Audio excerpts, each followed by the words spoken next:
back where I wanna be. Whistle a tune that'll carry me to Tombstone territory.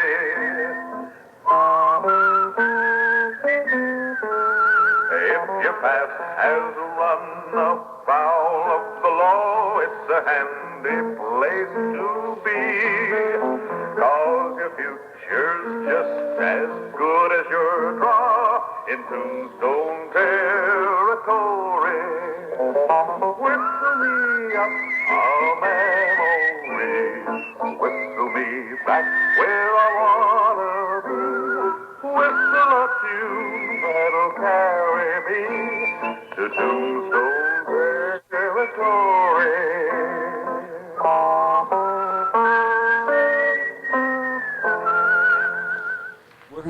We're just as honored as we can be to meet one of the real American heroes, one of the Minutemen who have caused such a stir here in our country, because I guess there was a perceived threat.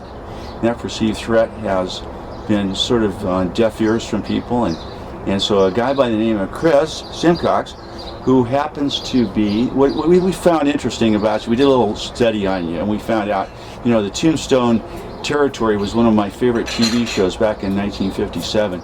You were a small thought in somebody's mind at that point, but at any rate, now you've become this the editor of, and not the Tombstone Epitaph, I don't know if they still have that or not, but the Tombstone Tumbleweed, and here you are in Cochise County in Arizona, and holding back the hordes of immigrants that are trying to get across this country. So tell us, how did you quickly get involved in in that part of it?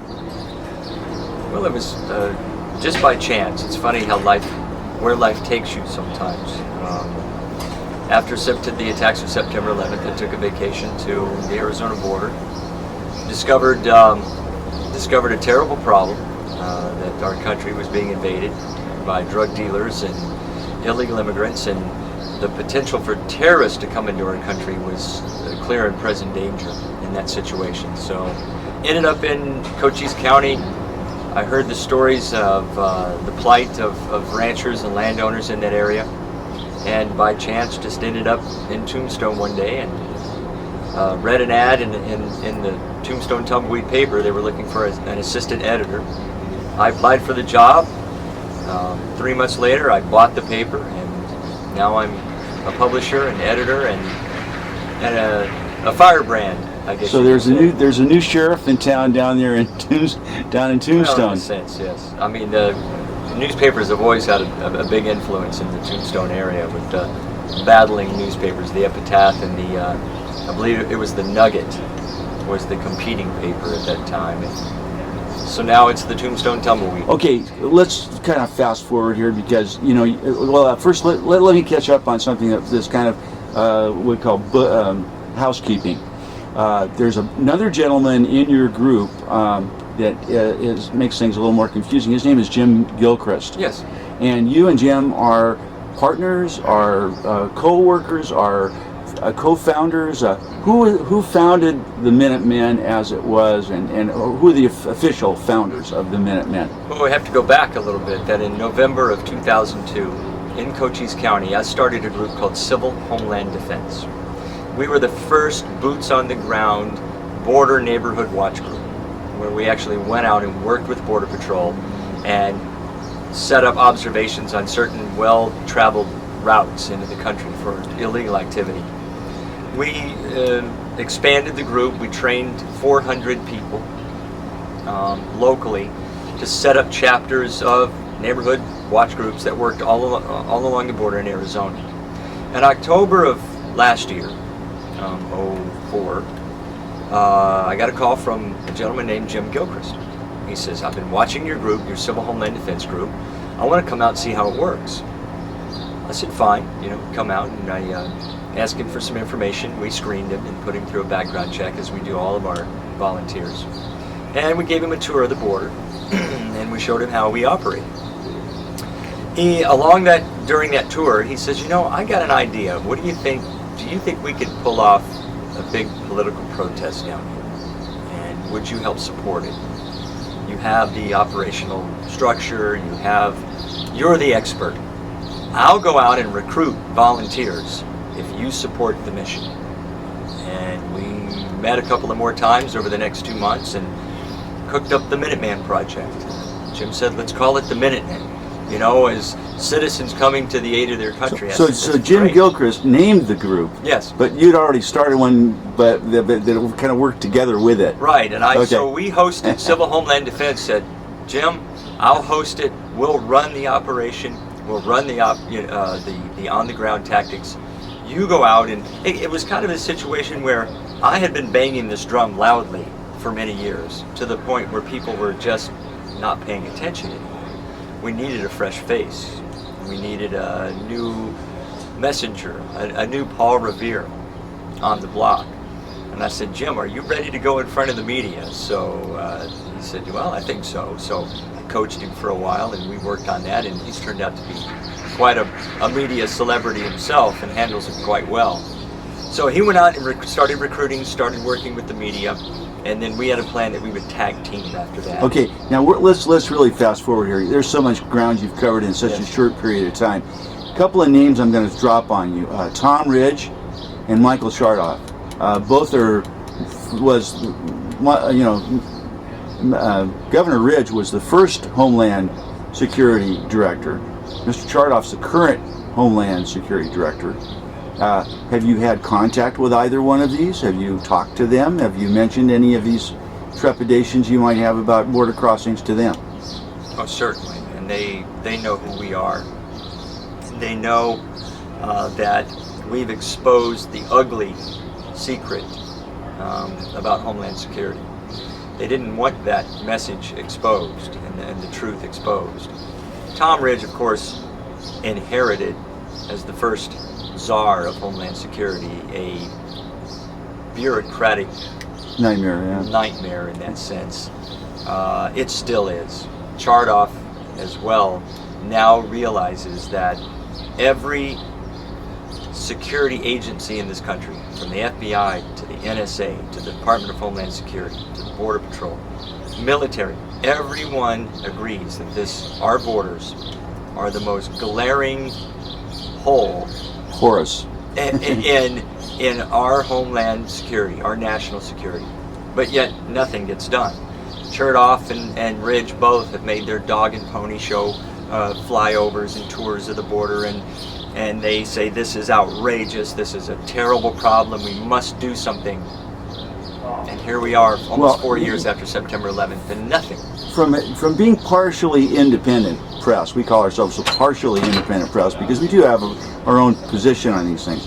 But one of the issues here that's amazing to us is that you've got so much insecure borders, as it were, and you pointed out a clear and present danger to our nation, as if somebody had just been wearing blinders for several years, and because, as you have pointed out by what you've done, this has been going on and on and on for years. How long has the porous borders been going on in our country? Since the day we signed one of the worst treaties we've ever signed, which was NAFTA. That's when the explosion occurred, where it was out of control at a level that no one had ever seen. Why did NAFTA cause this porousness of the borders, because in your opinion? It ruined the middle class of Mexico and Central America. They lost jobs. And we our government entered into a deal with the devil, to put it bluntly. We agreed that we would send our manufacturing south of the border to create jobs.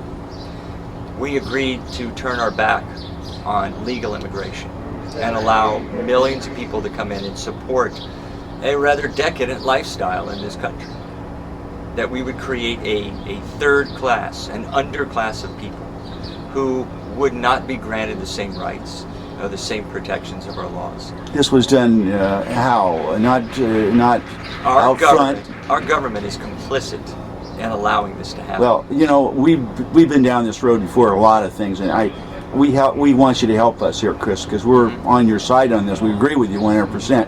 there's a porousness of the waters, and something's got to be done and fixed. And you guys are the only ones that have done anything up to this point to change that. But the question is there's always a name attached to, whether it's a bureaucracy, whether it's an agency, whether it's a company, whether it's, I don't care what it is. It's got a name, and somebody's personally got their signature on something. So when you say NAFTA caused this, was this from the administration at the time, which happened to be Bill Clinton, or was it from other sources? Where did it all, from the State Department?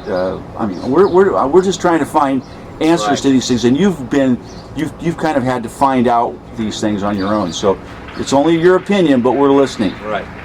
I think it's the responsibility for this falls on the shoulders of every Republican and Democrat that were in office at the time NAFTA was signed. Okay. That it falls on the shoulders of the head of every department that is responsible for immigration, border security, visas. Our country basically just lost sight of the rule of law during the 8-year frat party that I call the Clinton years. You had a very nice presentation here in front of the Los Angeles County Republican Women Federated today. Were very well received. They all thought you were beautiful and really appreciated what you had to say. I guess my question to you is, why are you here? Why are you out on the road taking your dog and pony shows that were out on the road to these different venues now? And the other thing is, before that, I have to step back one step. You did something in April that was never unheard of. It's unprecedented. Unprecedented. First of all, how many people from the Minutemen were guarding our borders down in your area? How many? How many were able to muster? We ended up with 879 new volunteers representing 48 states.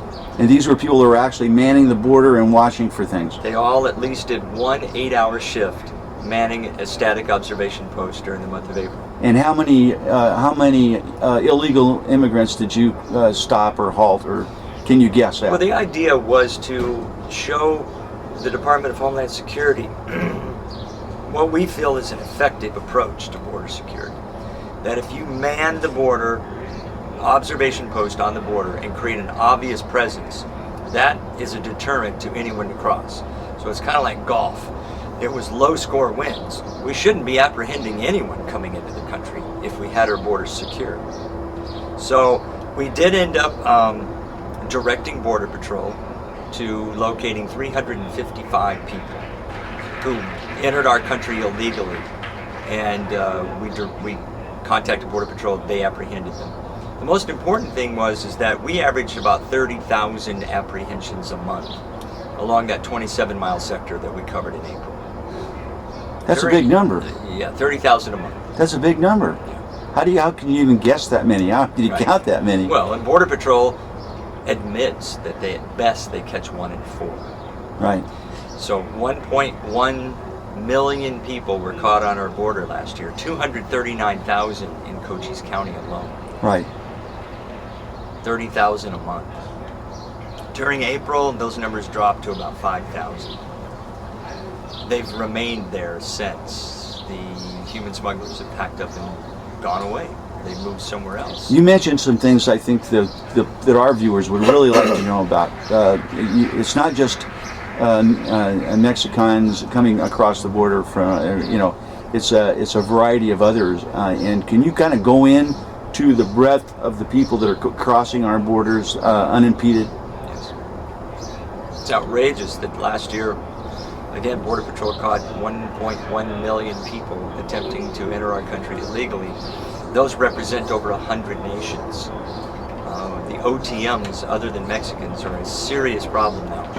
It seems that the entire world knows that America is weak and that our border defenses are weak, and that if you can get into Mexico, you can pay someone to smuggle you into this country. That's a recipe for disaster when you think about countries on our terror watch list who realize that we are weak, that we have a porous border, and that they could use those smuggling operations to enter our country illegally and set up sleeper cells. How many Iranians were there, did you mention? Last month, Border Patrol broke up a year-long Iranian smuggling ring. They caught them with 60. At that point, after interrogating the smugglers, they admitted that they had smuggled in over 1,000 Iranians in the last year. It's a clear and present danger when it comes all right, to national now security. let's get back to where we're going on this now. I think you've pointed out the danger of this, and now we're trying to do the corrective action. You had this presence on the border in April. We never heard anything more in the paper about what happened in May or now in June. What, did you just cease operation after that demonstration? We've continued our operations almost weekly. We Okay. do 3-day weekend, 24-hour patrols. We just finished one this past weekend. Okay. But we still have, remember that we have pockets of volunteers that have been operating for 3 years. Right. So we're still observant, we're vigilant, we're aware, and we report suspicious activity to the proper authorities. Now but more than anything, the media attention and, of course, the increase in Border Patrol during that time has sent the people on the other side of the border a clear message. You're not welcome through this area anymore. You can't, the risk of being caught is much higher than ever before. They've packed up and moved away. Mission accomplished. Just returned from Texas, President Bush's backyard, and met with about over 100 landowners from McAllen all the way up to Victoria. And they have had enough as well. And we worked with about 400 potential volunteers in that area in an attempt to assist with our homeland security, which we know, and that's why I'm here, is a problem. So, but yes, I was a former school teacher in Los Angeles for 13 years. I taught kindergarten, first and second grade. And it's one of some of the best years of my life. Allowed me to raise my 2 children the way I wanted to. And I'm a very proud father now. I have one, a 21-year-old that's in college studying veterinary medicine. And my son just finished his first year of college, getting his feet wet. He almost made the grades I wanted him to make. But interestingly enough, he's studying journalism, which of course his idea of being a journalist is ESPN Sports, and traveled the border all the way to the Gulf of Mexico. And we started talking to ranchers and writing stories and attempting to get the mainstream media to pick up my stories so that I could get the truth out about what I felt was a serious gap in national security. And they're just drug dealers, you know, entrepreneurs. Free enterprise, no big deal. There's nothing we can do to stop it anymore. And just by chance, I ended up in sleepy Tombstone, Arizona. I always wanted to go there and see the OK Corral. There's, for every good thing that happens in life, there's always some unintended consequences sometimes. And we were reading in some things about Jim Gilchrist that he had to fight off, 300 protesters at one of his speeches or something. Have you? Does any of this bother you personally? That what you're doing, even though it's an honorable and a very patriotic thing, is considered by some to be a very bad thing. What's bad is that what's disconcerting and dangerous is that we've exposed the enemy within. Our own elected officials, our politicians who do nothing to protect us. We've exposed the gang warfare. We've exposed the Reconquista movement in this country. We've exposed that there are millions of people in this country who have no intention of assimilating or ever becoming American citizens and respecting our Constitution and Bill of Rights. We've exposed that the drug dealers. And Jim and I have both stepped into a national spotlight that's exposing a multi-billion-dollar crime syndicate. Okay, I'm going to cut through this a little bit. You did explain it to us in the presentation you gave. You said that Jim is sort of focusing on the culture of the corporate people who are hiring illegal immigrants, and they're kind of focusing on some legalities of how to attack those people that are doing that. And your area is to focus on the manning of the borders. Actually, is that correct? Yes. We've about halfway through April, Jim declared victory and got bored and said, there's got to be something else for me to do. And we sat down at a meeting, and he says, what if we divide our efforts? You continue with the border effort because that's your expertise. I'm going to go after employers. I said, that's a great idea. So Jim kept the Minuteman Project name. He's incorporated that, and he's set up Operation Spotlight, which he's hiring attorneys and IRS agents and retired immigration officers to go after employers using the RICO statutes. I've continued by incorporating Minuteman Civil Defense Corps to expand and recruit and expand chapters of Minutemen on the borders, north and south. And we now have chapters here in California, Arizona, New Mexico. I just returned from Texas, where we set up 4 new chapters there. In 2 weeks we go to the Canadian border, set up chapters in Michigan, Minnesota, Vermont, Idaho, Utah, Washington State. We motivated thousands of people now to realize that how many are in your group nationwide now? How many people are We've received over 20,000 requests to volunteer for the next project, which will be October 1st. Well, what kind of help do you need to get to process all these people through? What kind of a organization plan would you have to maintain in order to run a group of 20,000 people? It's an organizational behemoth right now, to say the least. We're recruiting volunteers, administrative personnel. We're embarking upon a national fundraising effort to help fund it and to support. Okay, let's attack this from the truth of the matter, which is a vociferous area of the Latino community has attacked you. Not the whole Latino community, but there's some attempting to call you racist or have some bigotry involved in this process. And I don't know whether you should even dignify by answering, but on the other hand, you should probably mention why this isn't a bigoted outfit, why you're not doing this for a racist cause or whatever you want to call it. I don't know how to. Well, I mean, it's pretty obvious that we approach this from a rule of law perspective. It's outrageous that our government is protecting the borders of other countries, will not protect our own. This is about rule of law. It's about national security. It's about public safety. It's about criminal activity. It's a sad day in America when exposing criminal activity is equated to racism. It has nothing to do with racism. Don't care what color your skin is, what language you speak, what country you come from. We're a nation of immigrants. We're a nation of legal immigrants who understand the value of waiting your turn and the importance of rule of law. That's our social fabric and contract in this country. Let me ask you this, there's a group called CIS, do you know who they are? Immigration Studies. Yes, Center for Immigration Studies. Yeah, with Mark Kokorian, I think his name is.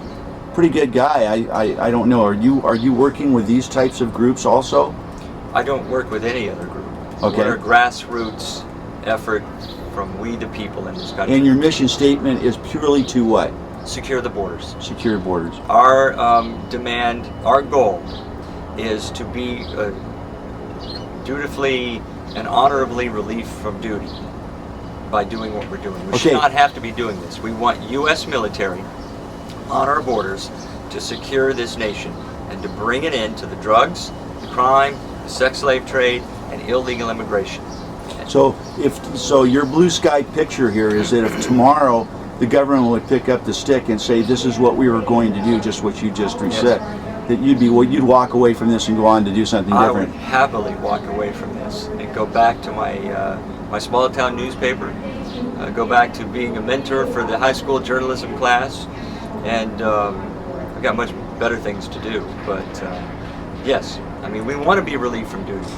We should not have to be doing it. Okay, but in the meantime, which may not happen for maybe another 8 years, 2 years, 6 years, 8 years, 10 years maybe. In the meantime, you may be developing your group for another some time. Yeah. And in that case, how do people contact you? How do they reach you? How do they belong to your group? In the meantime, you would want to contact on the web, www.minutemanhq.com. You can learn more about how to volunteer and register to volunteer. You must submit to a background check. You must go through training to participate in any of the Border Watch efforts. And you can also donate to help our cause. So it's minutemanhq.com. And they can also subscribe to your newspaper, which is the Tombstone Tumbleweed. Tombstone Tumbleweed. And how do you do that? You can call us at the office and subscribe. We're weekly. Call us at area code 520-457-3008. Okay, well, the phone's going to be ringing off the hook after they see this program. A couple of other things that are very important. Who has helped you with the government up to this point?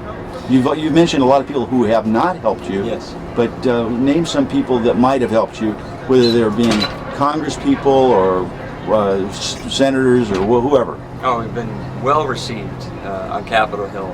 Tom Tancredo, J.D. Hayworth, Trent Franks, Virgil Good.